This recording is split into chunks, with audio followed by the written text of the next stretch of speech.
right. Well, good morning, everyone. Excited to be with you guys. Let me make sure. Yep, I think I got all the sound and everything working, so we should be good to go. I'm excited to get to share with you guys some things about listing presentation and just general presentations as well. So some of it will be a little bit of a review from what George talked about yesterday, if you guys were on the Elevate, although we're going to go into it much deeper than what he did. So we're going to take it to a deeper level today than what he did yesterday. So, hey, so anyway, I guess where I want to start with is this, and either unmute or throw it in the chat box, either way. But what would you say your job is as when you came into real estate? What do you think, or what did you think you were signing up to do?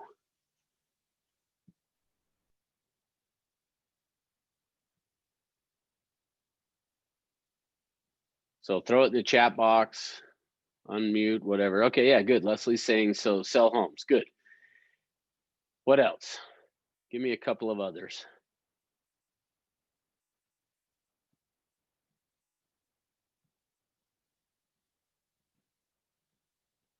Represents client's best interest. Okay, good. Like that, Kyle.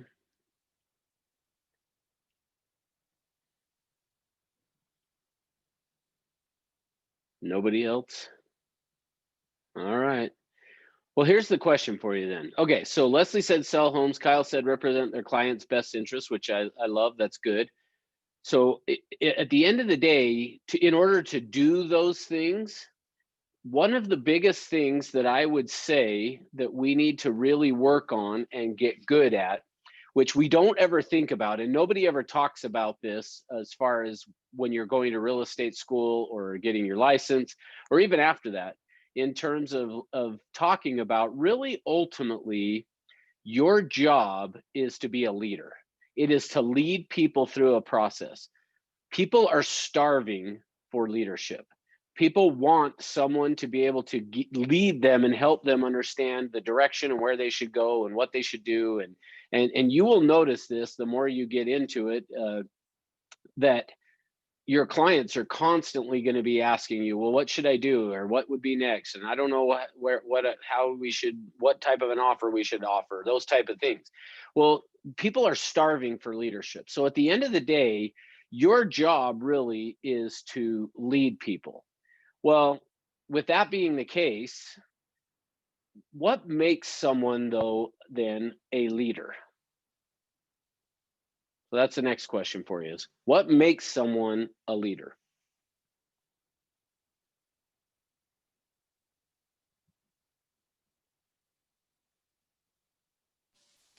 Someone Good. who can listen. Corbin? Oops, sorry. No, go ahead, Kat. Sorry, I cut you off. Oh, no, just a good leader will be able to listen to the people that he's leading. Okay, good. Yeah, awesome. For sure. That's listening is going to be a huge piece of that. So good. And then let's see. Corbin said communicator, which I would say absolutely. Leslie said someone is knowledgeable, an expert in their field, and a good listener. Good. And Kyle says their energy and the example they set. All awesome answers.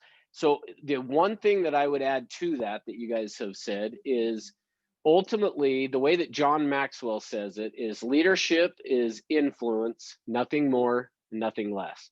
And I would agree with that. Is at the end of the day, your job as a leader is to influence people. And I think we want to influence them the way that Kyle said, is in what's in their best interest, meaning we want to help our clients to get what's in their best interest, but sometimes they don't know what it is. Sorry, I just had a message pop up that I thought was somebody asking how to get in, but they were saying they can't come. So, all right. So I apologize. So your job really is to influence people. And at the end of the day, even just talking in general, as we talk about prospecting, and we're going to talk specifically today on presentations, but your job is to be a leader.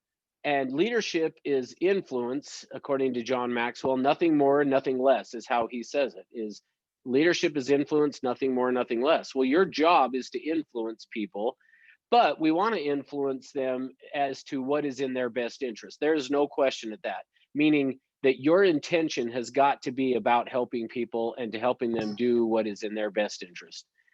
So keep that in mind as we go through and talk about this. So we're going to talk today about the listing presentation. And we're going to spend quite a bit of time on that. But as we get going with it, I want to spend just a few minutes just talking about presentations just in general. So on Monday or Tuesday or whatever, I am messed up on the week for some reason. I'm taking Friday off. And so I keep feeling like today's Thursday, because I guess technically tomorrow's my Friday. I don't know. But whatever day it was we did, which I guess was Monday, when we talked about the needs analysis and we went through and talked about in terms of a buyer. So today we're going to focus on the seller side of things. But before we do that, I just want to talk about just in general, when you are doing a listing presentation, or excuse me, any presentation, but specifically for right now, the listing presentation, I'm going to give you 6 things that you want to make sure that you are doing as part of any presentation that you do. But specifically, we're going to talk about it in terms of the listing presentation, but keep in mind, it also applies to the just any presentation that you're going to do. All right. Now, so here's the thing. In terms of the listing, the first part of it I'm going to write over here, and I didn't give myself quite enough room here, so I'll put it underneath, is choose me. Then together, we will choose the price. So the first thing that we are going to do on a listing presentation is we have got to get them to first choose me before we talk about price. Now, in terms of talking about that from the standpoint of a listing presentation, it is not uncommon, especially if somebody is working for sale by owners or expired listings, that when you call them up, they want to start to talk about price with you. So they're going to want to start to ask you questions, either in terms of the price of their home or the price you're going to charge as for a commission. Keep in mind, the first principle that we're going to talk about here is specifically on the listing side, but is I first need to get them to choose me before I worry about price. Well, if that's the case, and I'm on the phone prospecting, and I come across somebody that says, well, yeah, we've thought about selling our home. So again, whether it's just a just listed call, it's an SOI call, it could be a for sale by owner, could be an expired listing, any of those. You come across somebody that says, well, yeah, we're thinking about it.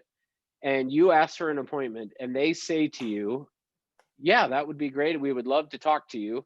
What is your commission that you charge? Or what do you think the price of my home would be? How should we respond based upon what I'm saying right here is first we need to get them to choose me before we talk about price.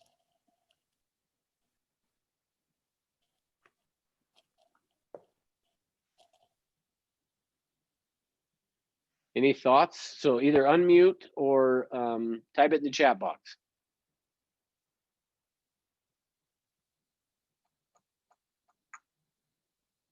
Okay, so Leslie says, first, let's talk about your needs. Okay, good. What other thoughts?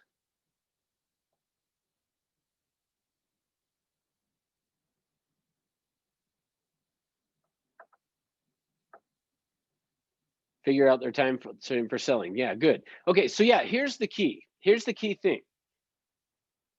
Whether I'm at their house for the presentation or I'm on the phone prospecting, either way, if they start asking me questions about the price, I need to not, what you got to be careful of is you can't say, well, I'm not going to talk about that or anything like that. We've got to be willing to give them some type of an answer, but we also have to not talk about it because, and here's why, is because in their mind, until they have chosen you, until that has taken place, the only thing that matters to them really is price.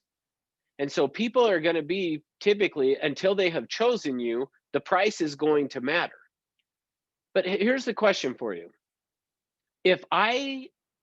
Let's assume you're the seller. I come out to your house to talk to you.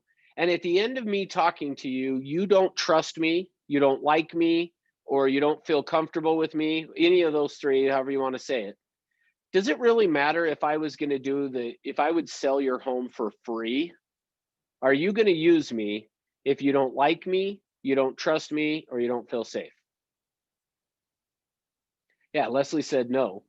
So Kyle, it's a mutual agreement. Explain that as an agent, you have to choose them, so it's important to have trust. Okay. You want to get any of your stuff? You want to get some books? You got somebody's baby crying in the background. I'm going to mute you guys. Sorry. All right. Feel free to unmute with a question, though.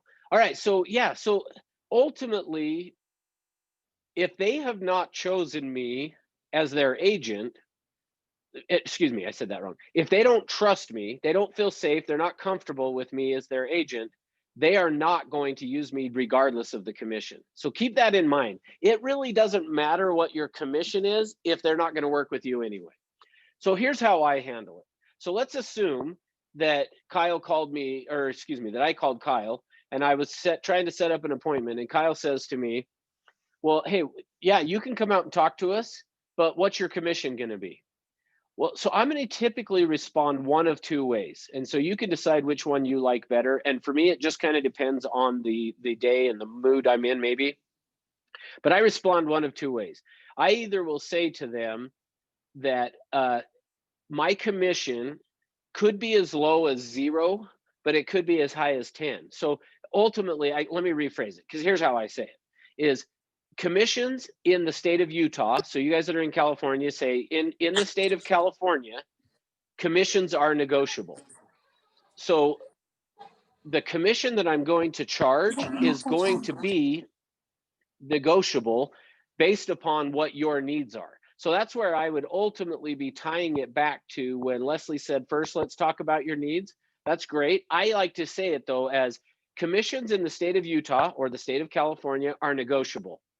And in order for us to determine a commission, I first need to come out and sit down and talk to you and find out what you need, what you want, and what you would expect from me.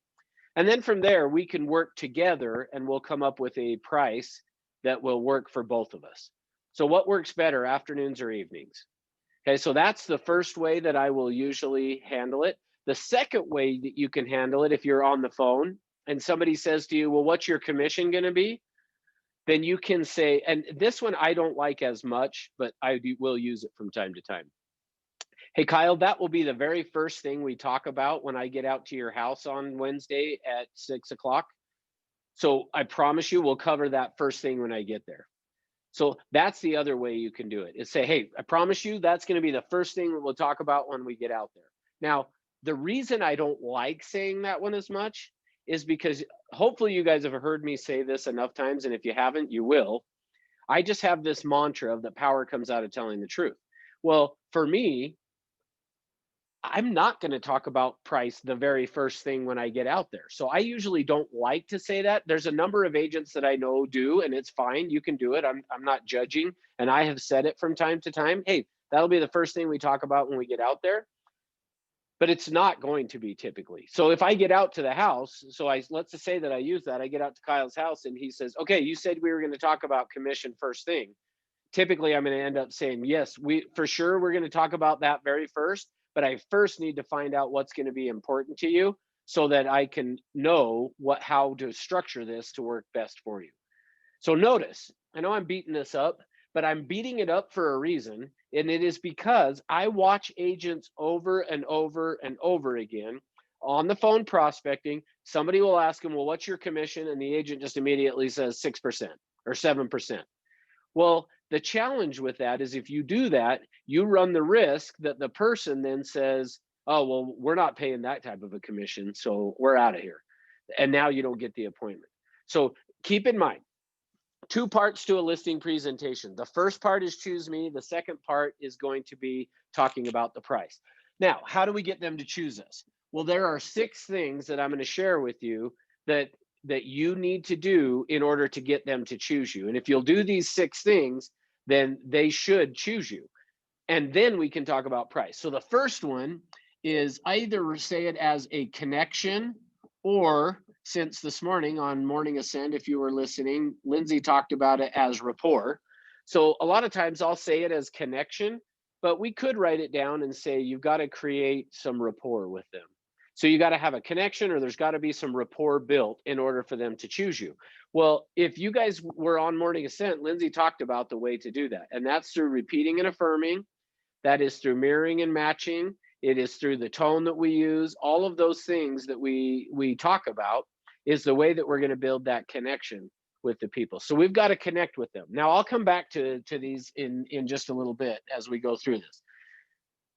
The second thing that is going to happen is we have got to create a scenario where they can feel safe.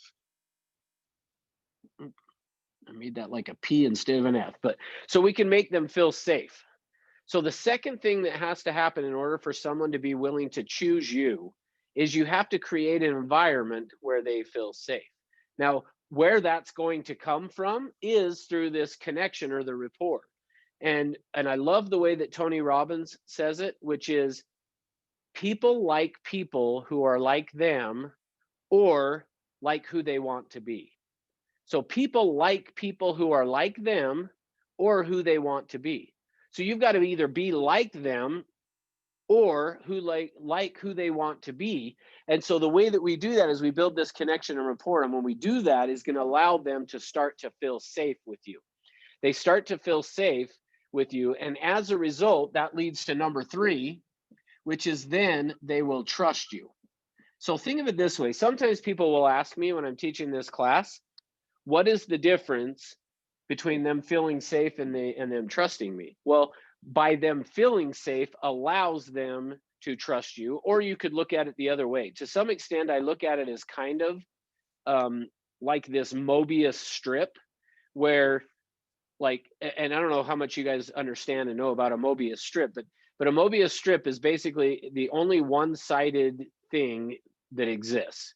Is meaning, and sometimes I wasn't intending to talk about this, but if I was, I will get a piece of paper and I'll create a Mobius strip, and you put the pen on and you can pull the paper and go around and around and around without lifting the paper, and then now you've drawn on both sides of the paper, which basically proves that it's a one-sided thing. Well, think of that as this same thing. It's kind of this, which comes first, the chicken or the egg? It's kind of which comes first, them trusting you and feeling safe. So you could kind of alternate it either way, is I guess what I'm saying is, but as a result of them trusting you, they feel safe. Or you could say, because they feel safe, they now trust you. So either way works. But that's what we've got to create, is this safety and trust for them. The next thing that is, so the number 4 is then we need to create value. We've got to do something that creates value for them to choose us. And I'm, like I said, as we go through the listing presentation, I'm going to point out where all these things are taking place and how we tie this to the listing presentation. But so we've got to create value for them. Now, in terms of creating value, the example I like to use on this is, at the end of the day, does a Mercedes and a Hyundai or a Kia, I mean, I'm just trying to think of like a cheap car, like inexpensive, I probably should say, although I had a Kia and it was cheap too. So at the end of the day though, do they do the same thing? Yes. Yeah, I mean, at the end of the day, if you were going to get in the car to drive from point A to point B, a Hyundai or a Kia, or for that matter, you guys that are old enough, a Yugo is going to do the exact same thing that a Bentley is going to do. I mean, it really, at the end of the day, it accomplishes the same purpose. Well, why would somebody go and spend $500,000 or more on a Bentley? Their image. Okay, good. Leslie, thank you. At the end of the day, it's the image they want to create. So they see value in spending the money because of the image and the ride that it's going to give. Oh, I love Kyle's answer, to pick up chicks. I love it. So yeah, maybe it is. So at the end of the day though, they see value in driving that vehicle over just going and buying the cheapest one that's out there.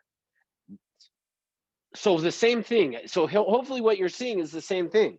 The reason we've got to get them to choose me and we got to create value is if we create value, now they're going to be willing to pay the price. See, when somebody sees the value of driving a Mercedes or an Acura or a Lexus or a BMW or a Jaguar, whatever it is, they see the value in it, and so they're willing to pay the price. The same thing happens with your clients. Don't assume that everyone out there is just looking for a cheap commission, because unfortunately, that is the mindset of most agents, is that nobody's going to be willing to pay a 6% or a 7%.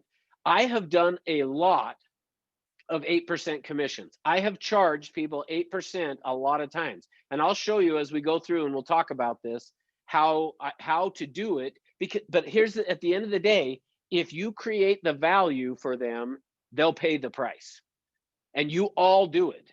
You all have things that you want to spend a little bit more money on because of the quality or whatever the value is you've assigned to that product. You have created enough value, you'll spend the price on it. All right, number 5 then is, and maybe I should reorder these, but the next number 5 is separate yourself. Part of creating value for people is you separating yourself. We have to separate ourselves from the competition. And again, I'm going to show you as we go through the listing presentation how we're going to do all of these things, how we do it as we go through the listing presentation, and you will see how it's designed to create all of these things so that you can then talk to them about the price and the commission and be able to have it work out to what you want. Number 6, the last thing then is we have to close. Now, here's the thing. The natural ending to a good presentation is the close. So you don't need all these tricky closes and things. And yesterday, if you were on the Elevate, George talked about using the, how do you feel about what I've talked about? How do you feel about Century 21? How do you feel about getting started? Like that is great. That's all you really need to do. You don't need to have all these tricky little closes that you're going to use. At the end of the day, if you have done this stuff right, the ideal scenario is at the end of your presentation, they're actually saying to you, what do we need to do next? What's the next step in order for us to get our home sold? See, that's when you know you're doing a good presentation, is when at the end of your presentation, what happens is they're asking you what the next step is or how soon to get started. That's what we're trying to accomplish. So you'll see as we go through this, and I'm going to show you, we got to do all of these things first to get them to choose me. Once they have done that and chosen me, then we will talk price. So I'm going to just say one more time, do not talk price until they have chosen you. Until they've chosen you, we don't want to talk price. All right, so now we're going to get into the listing presentation. I just realized most of you have already done this. But if you have not, make sure you put your first and last name and which office you're in the chat box. All right, Leslie's got a question. Explain, separate yourself a little more. Yeah, absolutely. And in fact, I'm going to show you as we go through the listing presentation where we do it, and I'm going to show you exactly how we do it. But just for the sake of right now, essentially, here's how we're going to do it. The way we're going to separate ourselves is by saying this. Most agents, ... and you fill in the blank. Most agents, but I, and then fill in the blank. So you're going to separate yourself by saying, here's what most agents do, but not me. The way I approach it is this, and I'll show you what it looks like as we get into it. So great question. Thank you. All right, everybody got this written down, because I'm going to erase it so that I have more room to write. So if not, I'll move out of the way, do a screenshot, something like that. All right. Next thing then. Okay, so now what we're going to do now is, so keeping those things in mind, those 6 things, what I want you to do now is we're going to talk about this from the standpoint of, okay, we've just gotten the appointment. I'm now showing up at their home. So the first thing that's going to happen, so number 1 that is going to take place is what we call TAP. So TAP is an acronym, T-A-P. Does anybody know what TAP stands for? Have you heard yet what we refer to tap as? Okay, I'm seeing Thank you, head shakes. acknowledge. Oh, there we go, Promise. Kelly. Perfect. Exactly. That's right. So the tap is to thank, acknowledge, and promise. Okay. So we thank, we acknowledge, we promise. So that's what you want to do. So as you pull up to the house, what you want to be doing is looking for, is there something that you can acknowledge the seller about from the outside of the home? And ideally, if the home has got some good curb appeal, what it would look like now is I show up to the house, and as I get there, I'll assume that it's Kat, that you're the seller. So I show up and I knock on the door, Kat opens the door, and she invites me in. And I say, hey, thank you for having me out and letting me come out and talk to you about getting your home sold. Wow. Like when I pulled up and I saw the curb appeal that your home has, I was like, wow, she has done a really good job with the curb appeal and your landscaping and the things. What kind of flowers were those that you had out there, or some version of that where I'm like, wow, you have done a really good job with your yard. Now, that's what we want to do, is acknowledge them on some type of something about the home. Now, what if I pull up though and the house is just a piece of junk? You know, if it's just crap. If I pull up and it's that, I may have to only acknowledge their time. So at worst case scenario, I'm just going to say, hey, Kat, thanks for having me come over. You know, I know that everybody's really busy and during this time, you know, a lot of people have stuff going on. I just appreciate you being willing to take the time. So I'm going to acknowledge them taking the time. But the better thing is if there's something you can acknowledge about the house, even if it's a decoration that's hanging on the front door or something, like it almost doesn't matter, but find something that you can. First, we want to thank them, acknowledge them for their time or how well they've taken care of the property, the curb appeal, the color of the door, like, I mean, something. Find something. And then what we want to do after that is then promise them. So I want to promise them. I want to just say, hey, I promise you that I'm going to give you some really good information. Whether you end up listing your home with me or not, I'm going to provide you with some good information.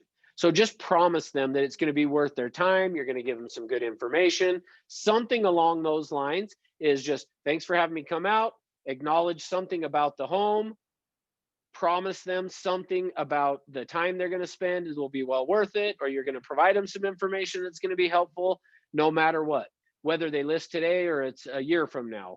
I'm going to give you some really good information. So that's what I want to be doing with this thank, acknowledge, and promise. Excuse me. All right. Then after that, what we're going to do, after we do the thank, the acknowledge, and promise, the next thing, I'm going to draw a line on here. And the reason, I don't know why, but I always just feel like, for me, this is kind of where I'm separating things into parts. So after I've thanked, acknowledged, and promised, then I'm going to go look at the house. Now, there's two ways to look at this. There's two ways you can approach this in terms of looking at the home.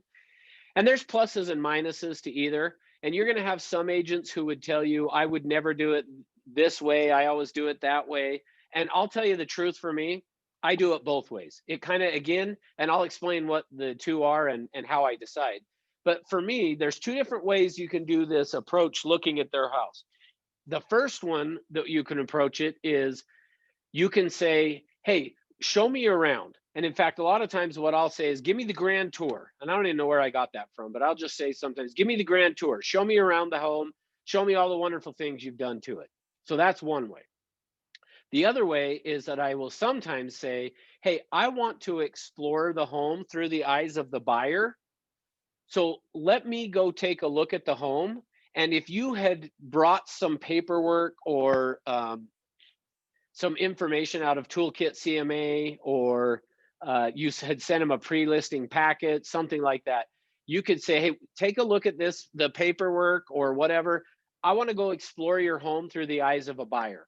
I want to look at it the way that a buyer is going to look at it and notice things the way they're going to notice things. So that's the other way that I do it. Now, there's an advantage and disadvantage to both of those. So what would be the advantage of me looking at the house and having the client show me through? What would be the advantage of that? Having them show me through the home. Maybe You they'll get to show know you the, oops, that sorry. you. Go ahead. I was thinking that you'll get to know them better just in the way that they show their house and what they love about it, and what they don't like about it. Sorry, thank you. No problem. Perfect. Go ahead, Leslie. Oh, I was going to say, maybe they'll show you things that you wouldn't otherwise see on your own. Maybe they'll tell you details like historical features or things that they redid that you wouldn't have noticed on your own, maybe. Okay, good. Yeah, exactly right. So both of those are exactly right. The advantage to having them show me the house is I'm going to have a chance to remember the number one thing that I said in that choose me. Point number one was have a connection or rapport. So the advantage to having them show you through is it creates an opportunity to create that connection and rapport. But it also does, as Leslie said, gives them a chance to point out some things you might not have noticed as you just walked through. So perfect. So the advantage of that is them showing me through the property is I can create and build that connection. Now, what's the downside to them then showing me through the property?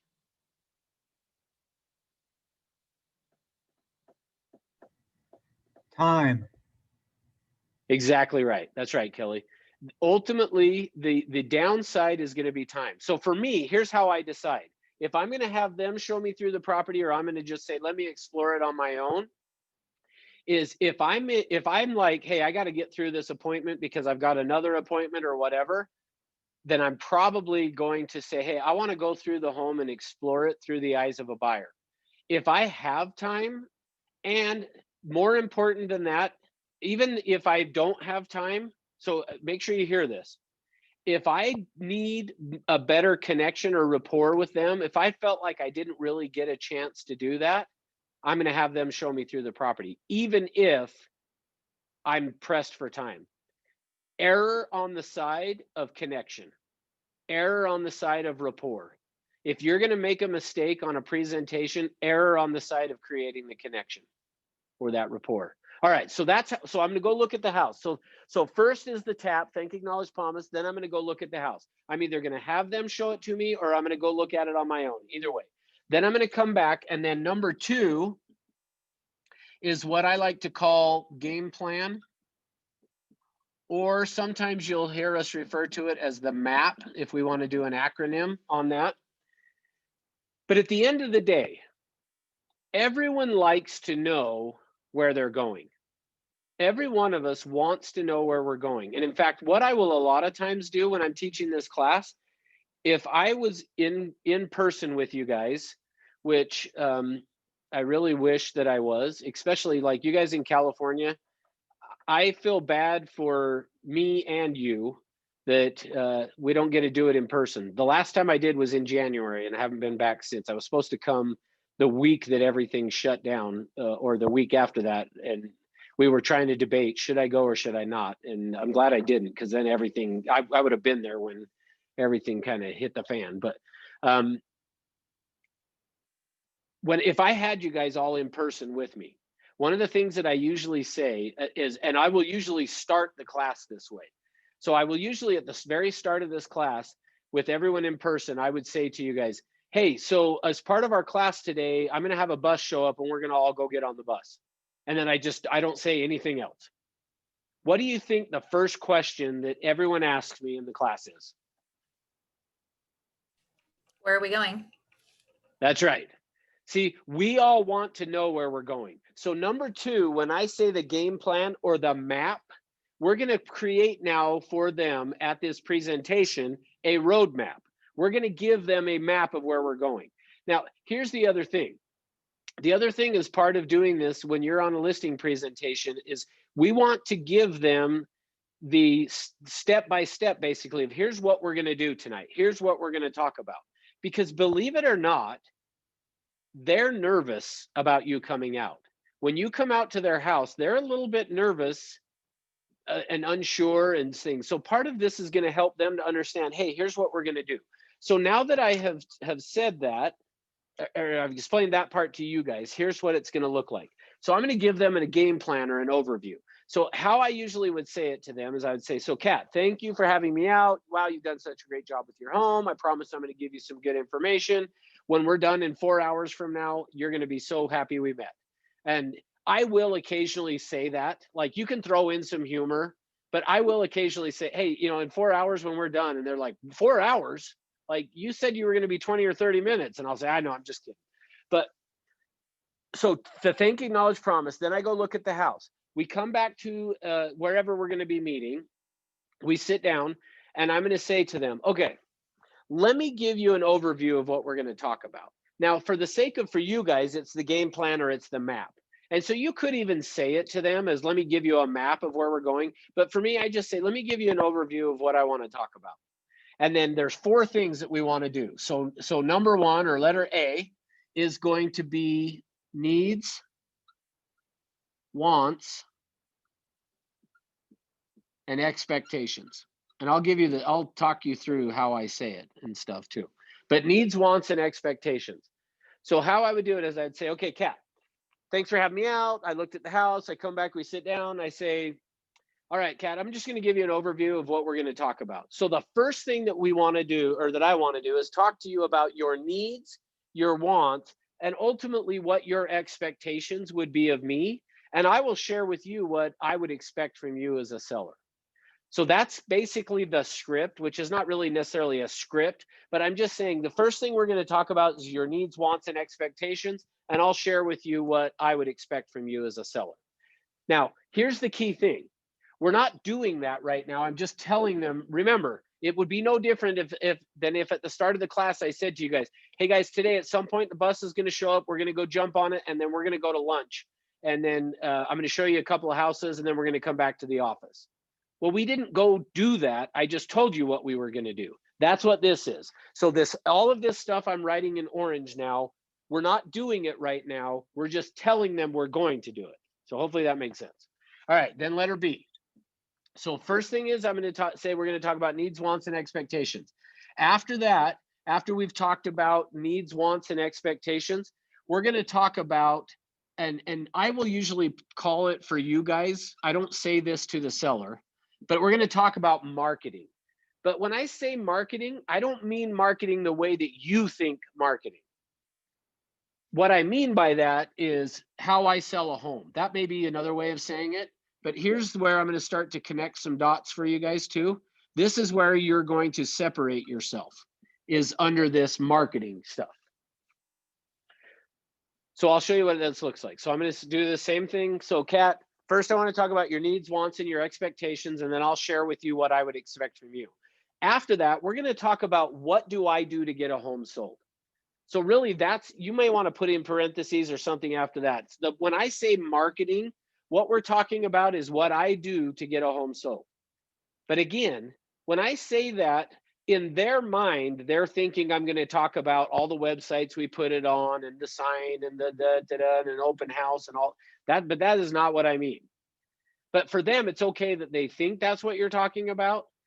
But for me, what I mean when I say we're going to talk about what I do to get a home sold is I'm going to separate myself from the competition. I'm going to create it in the seller, this ability to see that I'm different than every other agent out there. I'm worth the money, basically. All right. Now, then, and I'm going to walk you through this one at a time, and then again, I'll show you the whole thing looks like. Then number C, or letter C, we're going to then talk about the market.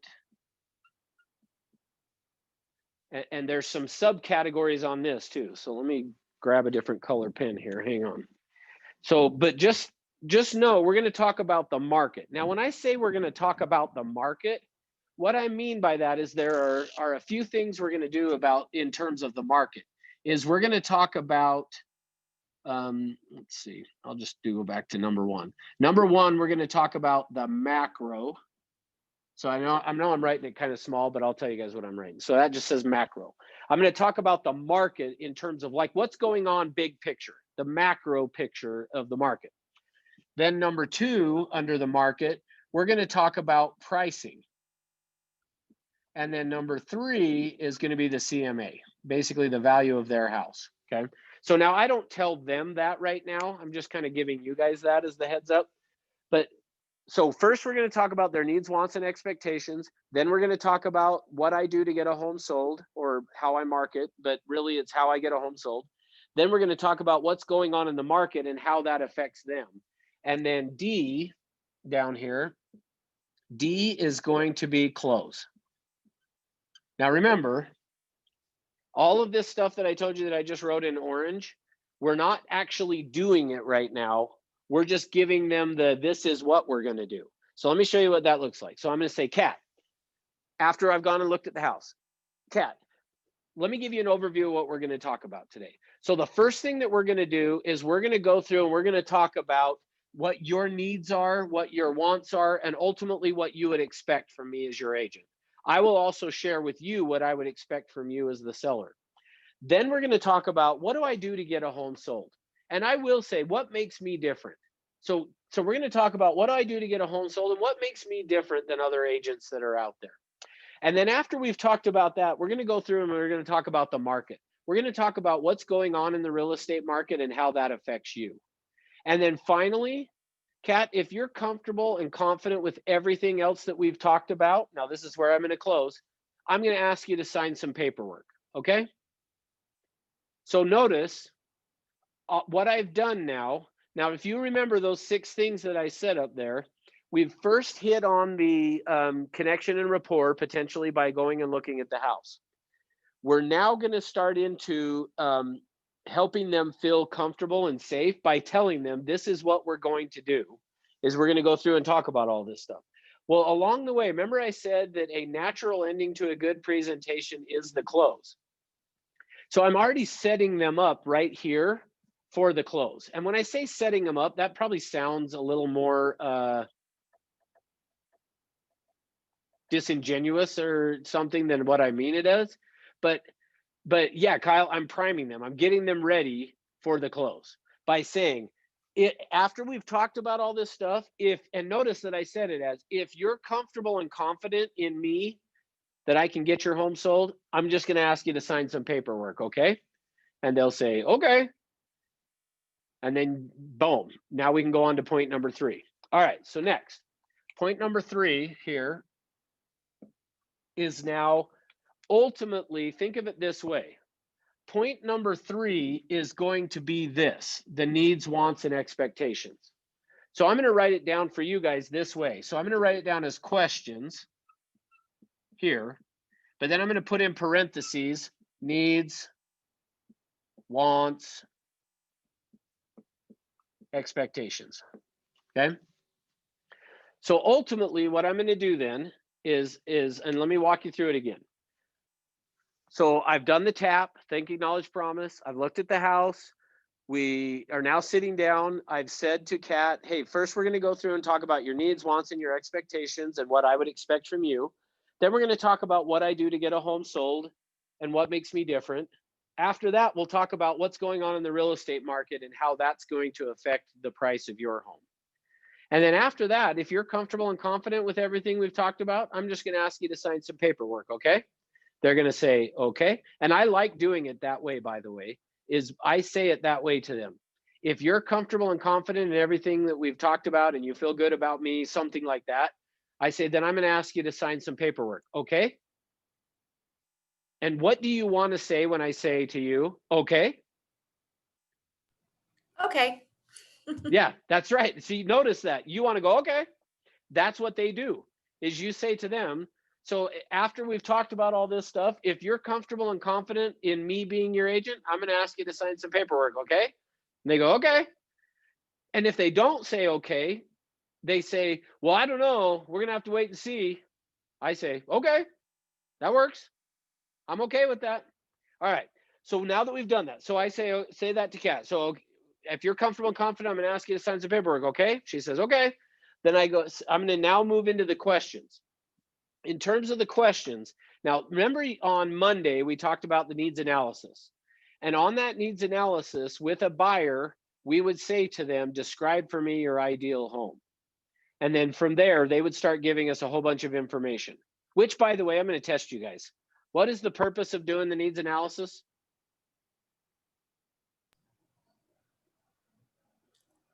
Come on, Leslie, say it. Crystallization. I was reading All the right, good job. Oh yeah, oh good, because Kyle and Corbin, good. I'm happy. Good job, guys. I'm proud. I saw Kyle typing away like crazy, so I knew he was on it. So yeah, crystallization. Now keep in mind, that's now what we want to create here under the questions. So when we get to this questions section for the seller, essentially we're doing that same process now. Only the difference is, instead of saying describe for me your ideal home, you're probably going to want to start with something like, tell me ultimately what you're wanting to accomplish, or describe for me what you want to accomplish in getting your home sold. Or I will use, and you can use all of these, by the way, because remember I told you guys on Monday, the difference between with a buyer and a buyer, you're going to have to ask more of the directives. So essentially, I'm going to put in orange underneath here, directives. We've got to use the directives, and the directives, just as a reminder, are describe for me, or we could say, help me understand, or we could say, share with me, or I can say, tell me about. So ultimately, under these questions, what we want to do now is we want to ask them a whole bunch of questions. And the questions that we want to ask all are typically going to be starting with, describe for me, help me understand, share with me, or tell me about. So I may say, so Kat, share with me what are you trying to accomplish in getting your home sold? And then she will start to tell me about what she's wanting to accomplish. Then I may say to her, hey, well, so tell me about, or I may say, describe for me or share with me your past experience with real estate agents. And then then I'll ask additional questions. Now remember, on the needs analysis, after the directives, the thing we went to after that was then modifiers. And remember, the modifiers were the who, what, when, where, how. So think of it this way. What we're going to do under this questions piece is we tend to not ask enough questions. Meaning I say, hey, so share with me what you're ultimately trying to accomplish. And they say, well, we got this job transfer and we need to move. And that's why we want to sell. So now remember, I'm going to repeat and affirm because I'm still trying to build the connection and help them feel safe and to trust me. So you got a job transfer. Well, that's great. So tell me more about that. How, and now we can ask, and I'll usually do, tell me more about that and see what they say. Then after they have told me about it and I see what they say, you're typically going to want to ask some who, what, when, where, how questions. So think of it this way. Probably the way I would say it is I'm going to ask a directive, hey, share with me ultimately what you're trying to accomplish. Well, we got a job transfer and we need to move. You got a job transfer, you need to move. That's great. How soon do you need to be there? And then they're going to start to tell me that. So think of it as you want to ask basically 3 questions deep on every one of these directives. That's probably the best way of explaining it, is when you ask them to do a describe for me, a share with me, or something like that, then I want to ask them who, what, when, where, how, or another, tell me more or something like that, to where we're asking 3 questions deeper to really find out and get them sharing with me. So let me give you another example. Maybe one of the questions I ask under these directives is, hey, describe for me your past experience with buying or selling real estate. And they say, well, we've only ever bought this house. This was our first home, so we don't really have a whole lot of experience with buying or selling. Okay, well, that's great. So tell me about the experience you had then when you bought this home. What did the agent do that you liked? And then they will tell me what the agent did that they liked. What do you think they should have done?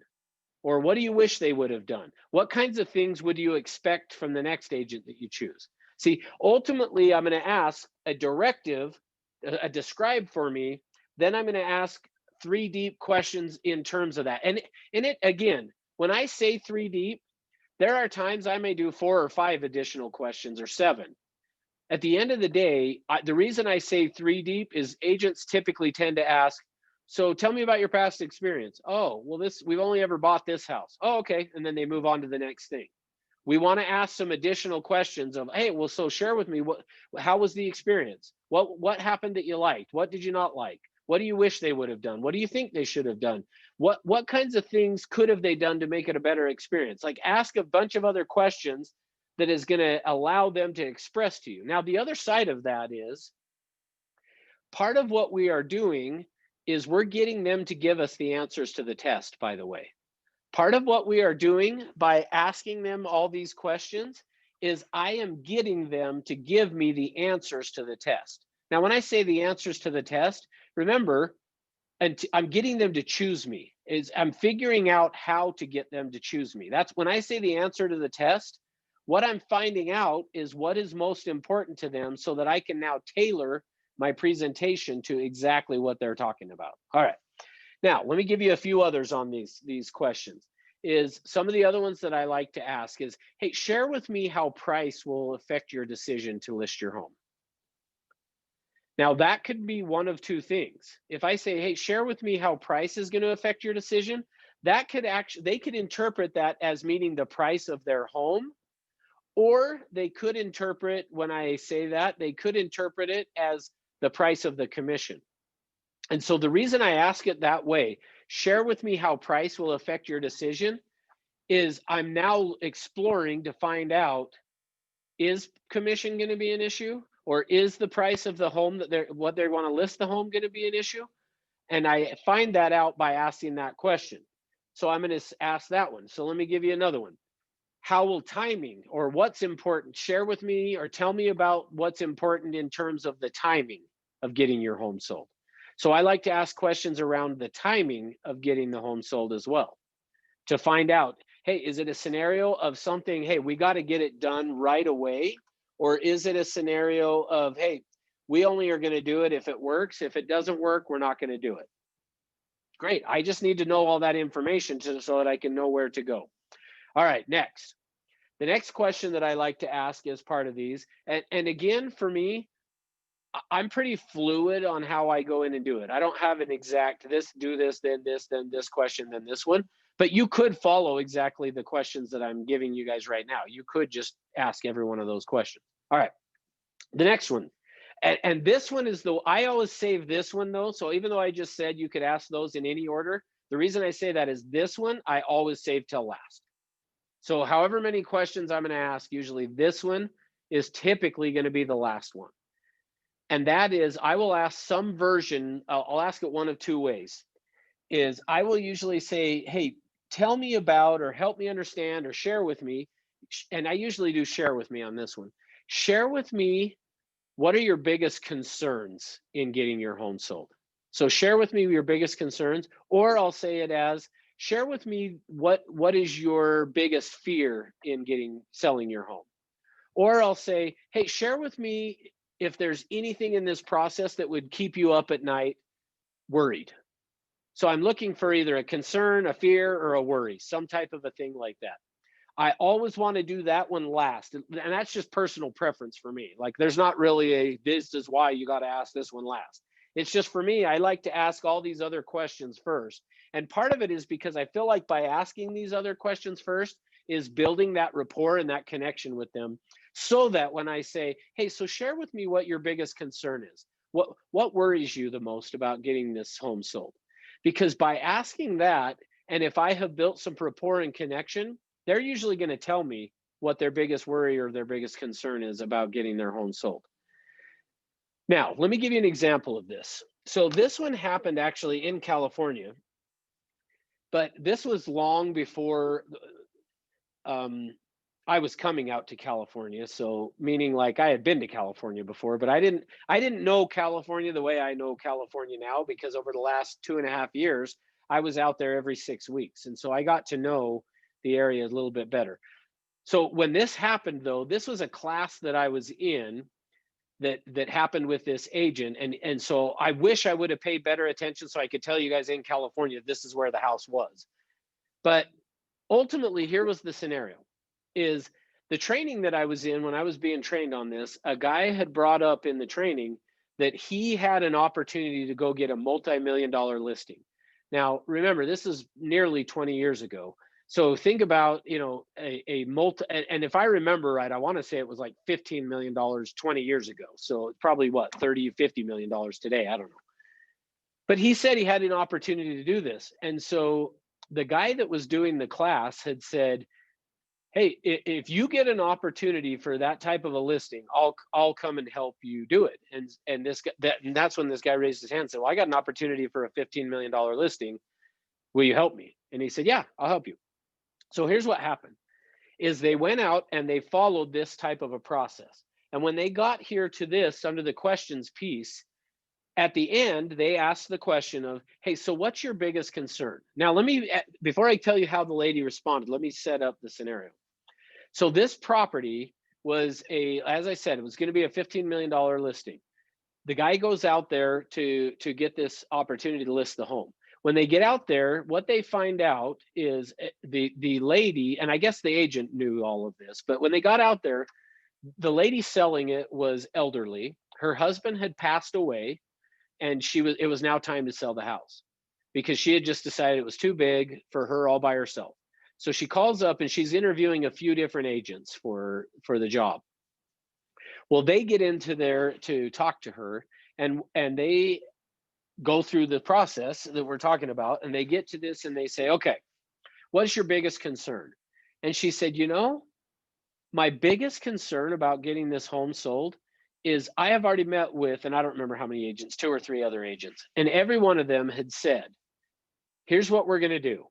We're going to put your home on our office tour. We're going to put it on the board tour, and we're going to get as many people coming and seeing your house as we can. And she said, I'm actually a little nervous about that.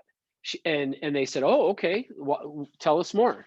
And she said, well, I don't know if you noticed in the one of the rooms, she said, I don't know if you noticed the white carpet that is in that room.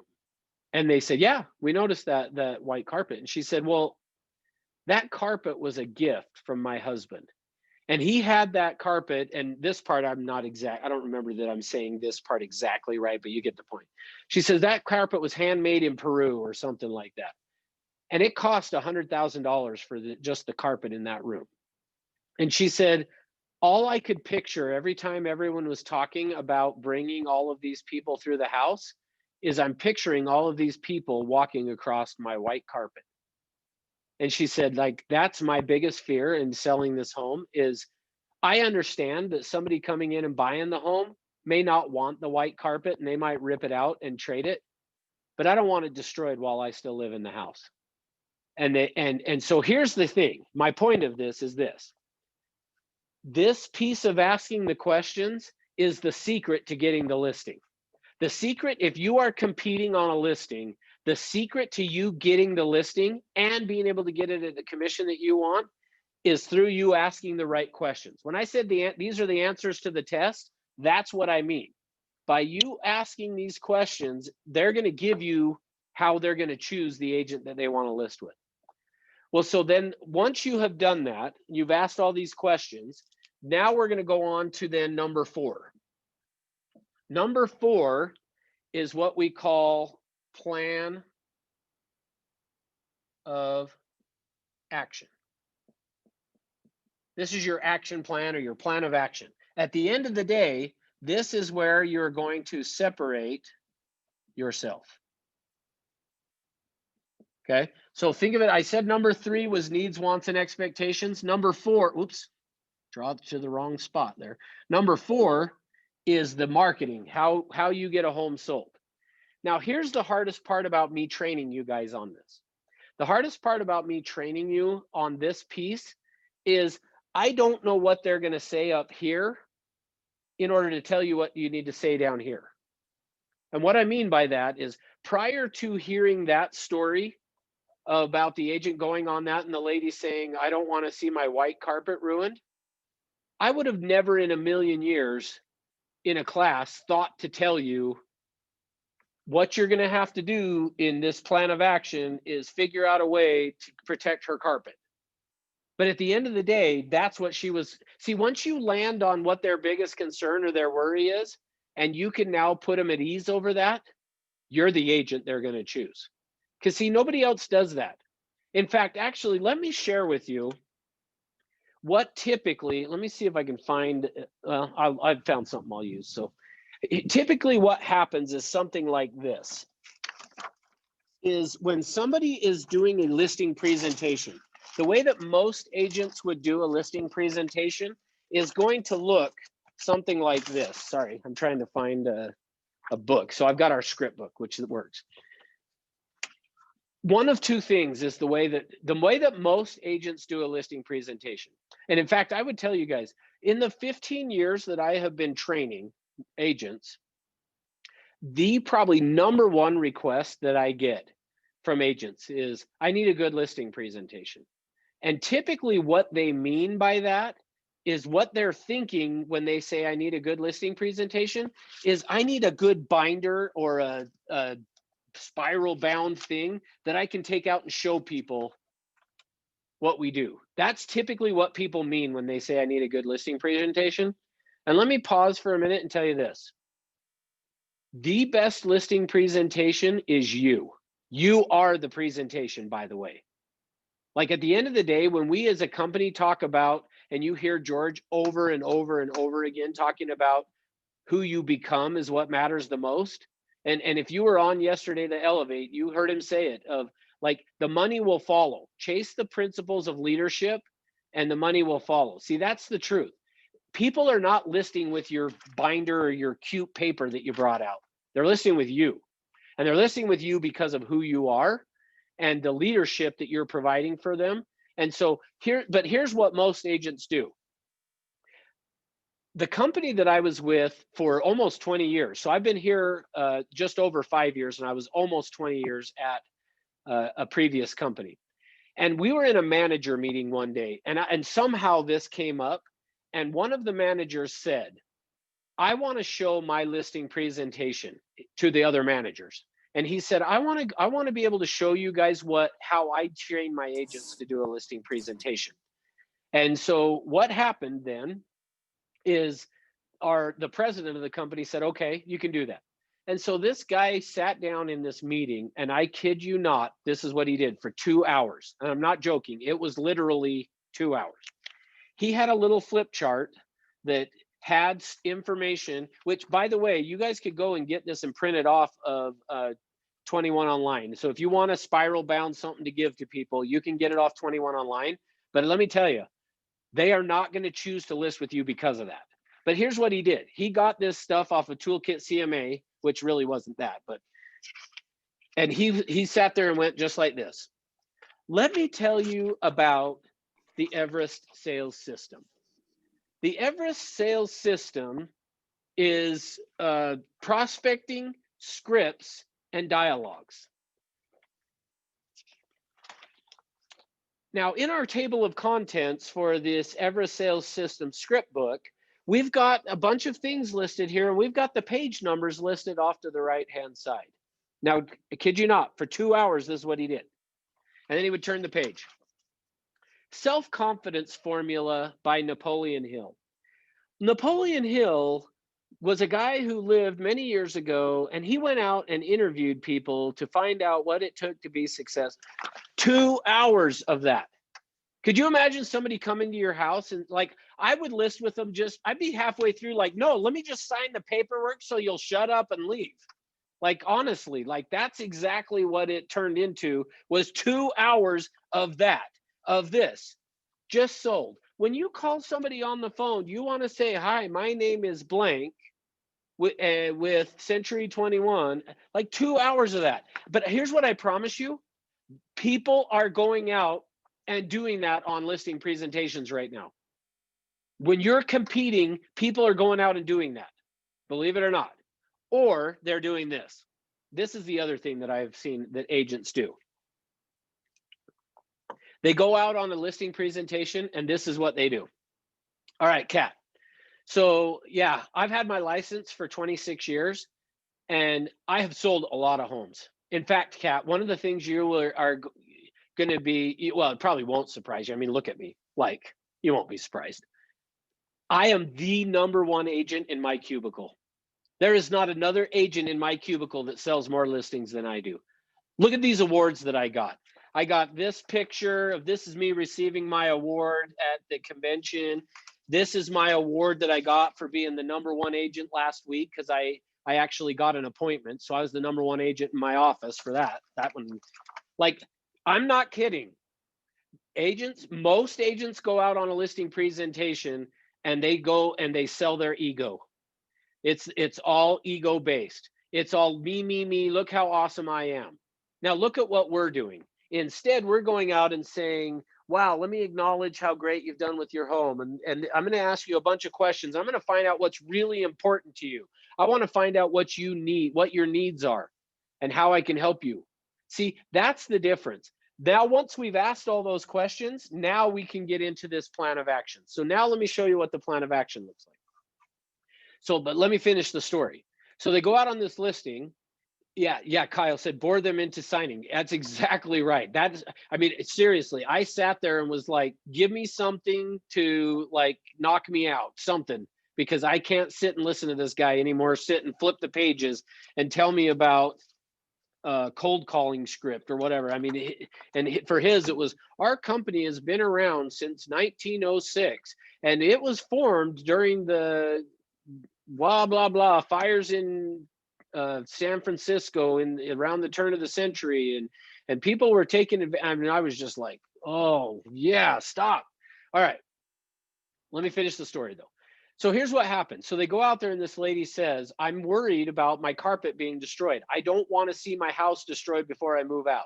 Now, and again, not that somebody buying a $15 million house is probably going to destroy it, but she didn't want to see her carpet that was a birthday present from her husband, who's now passed away, tracked through and all over. So here's what they did then. So now down here at plan of action. So we ask all of these questions to figure out what's important to them. Now that I've found out what's important to them, I'm going to now use that down here. So let me show you what that looked like. So up here, when they said, what's your biggest concern? And she said, my biggest concern is that ultimately I'm going to see this carpet destroyed while I'm still living here, and I don't want to have that happen. So now we're down to plan of action. So prior to moving from questions to plan of action, I probably am going to say, is there anything else that I need to know? Because I just want to find out, have I missed anything? But then I'm going to say, okay, let's talk about it. So Kat, you brought up that you were concerned about your white carpet. And you talked about how all these other agents had shared with you about how they're going to bring all these people through the home. And all you could do is picture just like this traffic, heavy traffic going across the carpet. Well, that is the way that most agents do it. So now, Leslie, remember I said I'm going to show you how you separate yourself? This is it. That is the way most agents do it. Most agents that list your home are going to come in and tell you the way to get it sold is to have open houses, to do buyer tours, and to have office tours and board tours, and to get all these people walking through your house. But I agree with you. At your price range, Kat, like at a lower price range, that might make sense. But for your home, that's not the way we should do it. Instead, we don't want, because there's going to be a ton of people that would want to come and see a $15 million house just to come and walk through it. So we got to be really careful, and I'm going to make sure to protect your house to make sure that it isn't being destroyed. And so here's what we're going to do. The way that we're going to do this for our plan of action is, here's how I work it, is number one, I'm not letting anybody come in and see your house until they have provided for me a proof of funds letter. So I either need to see that they have the cash to afford your home, or they're approved to get a loan to purchase your home. So that's the first thing that's going to happen, is we're not letting anybody come in your home until that happens. But then even when they do, what I'm going to do is I'm going to go, now a lot of people have actually done this part. Since March, me teaching this part has not been like that profound as it used to be, because a lot of people have done it. But here's what I'm going to do. I'm going to go down to the medical supply store and I'm going to buy some booties. And I'm going to put that box of booties, or I'm going to put it in a little bin or whatever. And we're going to tell everybody that when they come to look at your house, they've got to put on these booties over their shoes. so that they can walk through your house and not be tracking mud and all that kind of stuff throughout your home. So that's how I'm going to do it to be different to protect your home. How do you feel about that, Kat? So I'm going to ask the seller, how do you feel about that? And then what do you think that seller said when they said, we're not going to let people come through unless they're pre-approved. And we're only going to have people come through and we're going to make them put on a pair of booties as they walk through the house to protect your home. Can you guess who got the listing? Yeah. See, that's what we're trying to accomplish with this, is we are going to find out up here what's important to them. See, and there's a distinct difference between that and, let me talk to you about our cold calling script that I'm going to use when I make phone calls. Like, one is about them, the other one is typically about the agent. And I'm telling you, most agents go in and it's an ego presentation. I'm telling you, it is what happens, and you will set yourself apart big time if you will do it the way we're talking about. All right, let me give you a few other ideas under plan of action. Well, actually, let me ask you guys, what kinds of things do you think would come up? So I'm going to do this the way we would do it in a presentation. What kinds of things, though, do you think in asking these questions of what are your concerns or what are you worried about? What kinds of things do you think people are going to voice that they would be concerned about? Either throw it in the chat box, unmute.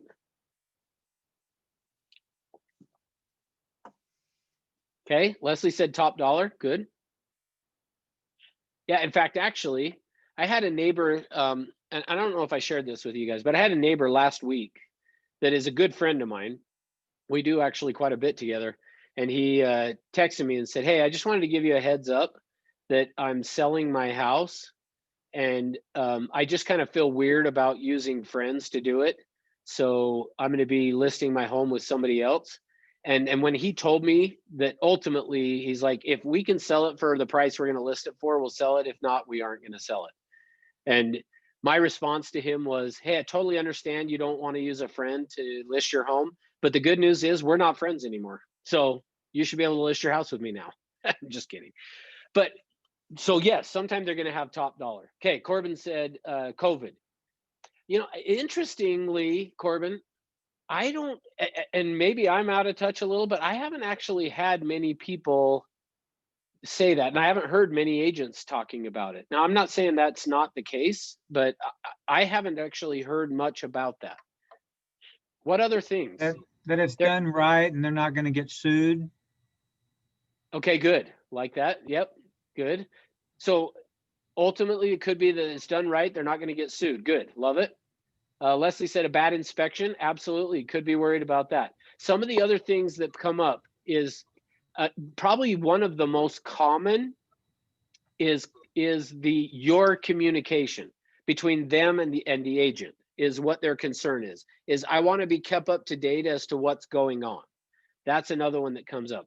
Proper appraisal. Yeah. So good. So if they said that they were worried about let's just say when Leslie said a bad inspection, I'm going to turn that even into just what Kyle said, which is basically of getting sued. I don't want to get sued.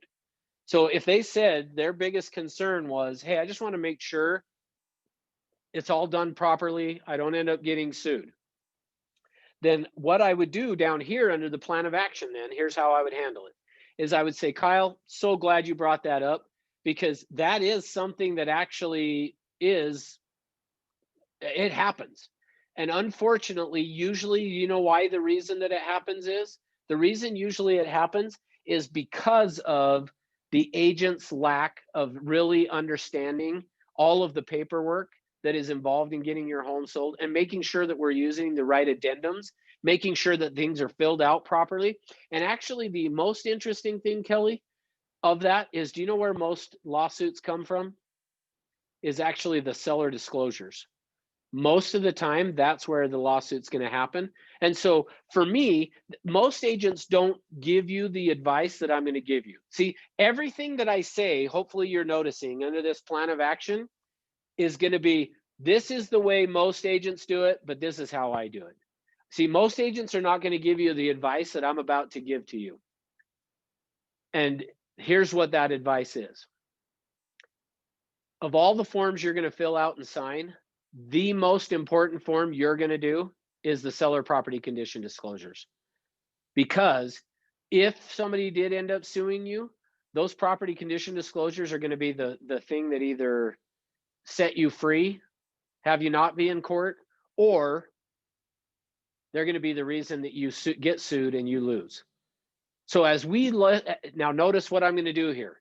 So tonight, after we get your home listed, I'm going to walk you through the process of how to fill out those disclosures in such a way that if somebody did end up suing you, which hopefully they won't because of what we're going to do, but if they did, you're going to have them filled out properly to be protected.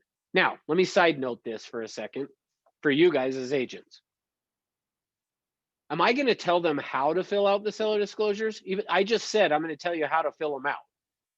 That almost gives the impression of like I'm going to fill them out for them or tell them how to fill them out. But I'm not going to do that. I want to make sure you guys will get that. Is ultimately what I'm going to say to them is this. When you fill out those disclosures, you're going to have a tendency to not want to disclose stuff because you feel like it's going to make your house look bad. But here's the thing. The way to protect yourself the best is to fill those out and disclose every little thing you know. Anything that you could see going wrong with a house, you should disclose about it. And just put down what you did to fix it if there was a problem. Because here's why. On those seller disclosures, once you have them filled out and given to them, it now becomes the buyer's issue. And so let me just tell you guys a real quick story, not to get side note too far on this, but I've got a good friend that is a real estate attorney, and I was talking to him. He was selling his home, and for some reason, and I don't know why, but the buyer told him that the buyer was not going to do a home inspection. And he said, well, I had not given them the property disclosures yet. And so he said, I refilled them out. Once I found out they were not doing a home inspection, I refilled them out. And he said, I noted everything. Like on the stucco, he put, there's cracks in the stucco. Like he put stuff that was so simple and things that like you would expect. I mean, I'm assuming you guys would, like stucco is going to have cracks. Like it would almost be like saying there's cracks in my cement. You know, the sidewalk has cracks in it. Like he put everything like that. And I said, really? Like, why would you do that? And he said, because here's why. In the event you end up in court, what's going to happen is when a judge looks at the property disclosures, so let's say that they went to court over something on the exterior of the house, that there was a problem that nobody was aware of. Well, if the buyer wanted to sue, a judge is going to look at that and say, well, Mr. Buyer, Mr. and Mrs. Buyer, the seller told you there was cracks in the stucco. Did you not have it checked out to see what was causing those cracks? Is it possible those things were causing, like what he said is anything you disclose is almost a free pass to not be sued. Now, let me preface this for you guys. I am not an attorney. I did stay at a Holiday Inn once, but I'm not an attorney, so don't rely that because I said this, nobody's ever going to get sued. But just stop and look at that for a minute. Is if you understand, like that's the way that it works. A judge is going to look at it and say, well, they told you that there was cracks in the sidewalk. Why did you not look? See, for me, I have had two things that I'm going to disclose when I sell my property, if I ever do. If I ever sell my property, here's what I believe is I'm going to put in my seller disclosures that one time the washer got off balance and it shook and the hose came out and then it drained the water on the floor. Well, I'm going to disclose that because almost any problem that could be water related, I'm now free from them coming back and suing me that there was mold in the house or something that I wasn't aware of. So that, and then the other one I'm going to tell them is that I was fixing a faucet in the upstairs, my upstairs bathroom, the master bathroom. and the part that I put in failed, like within a day or two, it started leaking, but I didn't catch that it started leaking for a number of days. Once I did catch it, I went and fixed it. See, that's the kind of stuff I'm going to disclose on there, because then if they come back to try to sue you about mold or something, a judge is going to look at it and say, well, they told you that they had these water issues. Did you not check it out? See, ultimately, I just believe that that's how you're going to do it. Okay, so that was a total tangent that had nothing to do with necessarily the listing presentation, but I'm showing you how I separate myself in this plan of action. Is ultimately whatever they bring up as being a concern, I'm now going to take that and use it as part of my plan of action. So let's see. Leslie says, I thought if the buyers waive the inspection, they can't sue for issues with the property. Yeah, and that's probably true as well. But that's just an extra layer of protection of, I'm going to make sure I've disclosed every little thing. And here's the other side of it. If you disclose every little thing on it, most of the time the buyer is going to look at it and go, all right, I'm not like, okay, whatever. And here's the other thing I tell the seller, as long as you disclose, hey, we had this water problem and this is what we did to fix it, you're now going to be fine, because most of the buyers see what you did to fix it and go, oh, okay, we're good. All right, let me give you one other one on this. Let's say that, because one that comes up probably the most common is going to be in communication, is that when you're asking them the questions up here, either they've had a bad experience or that's what their concern is that the people are not, they've heard horror stories or they've been part of it where the agent listed their house and never called them again. So they're worried about that. Well, down here under plan of action, I'm going to do the same thing. Hey, Mr. and Mrs. Seller, unfortunately, what you said is correct. There are a lot of agents who do that. That is not uncommon for most agents. See, I'm separating myself by that. Most agents do that kind of stuff, but not me. Let me tell you how I work. How I work is I have a set time that I call you each week.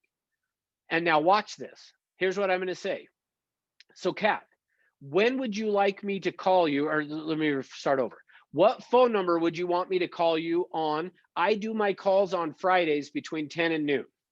So after this week and we get your home listed, what number would you want me to call you on? Now, when I do that, what's going to happen is she's now going to tell me, well, this is the number I would want you to call me on. But notice what I've done.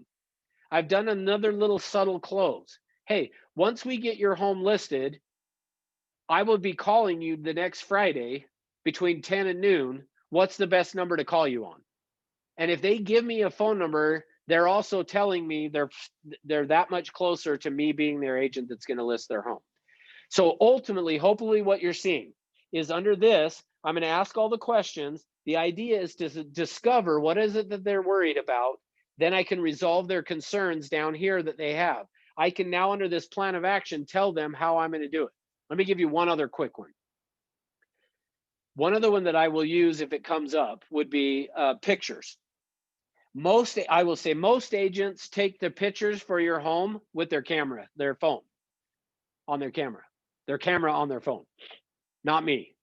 I go out and hire a professional to come and take your pictures. So see, I'm just going to keep separating myself. Everything they talked about up here, I'm going to tell them how most agents don't do that, but I do. Then something else. Most agents don't do that, but this is how I do it. And some of the stuff that you can tell them is even stuff that other agents could do and maybe even do, but they don't talk about it. And so because they don't talk about it, you can still use it to separate yourself from everyone else by doing that. All right. Any questions before I go on to number 5?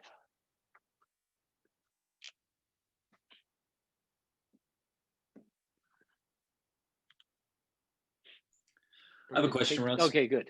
Yeah, go ahead. So I have a camera myself, like a really nice camera. I take a lot of photos and stuff. Could I save myself some money by taking the photos myself? Great question. For you, no. And what I mean by that is, and I'm not sure for California, so you guys might have to tell me, and maybe I shouldn't say this for the people in California because I don't know if it's included. But in Utah, the professional photography is included. Like the company pays for it. So it's not going to say, it doesn't cost you anything. Do you guys is California the same or no? Do you guys know? Any of the California agents?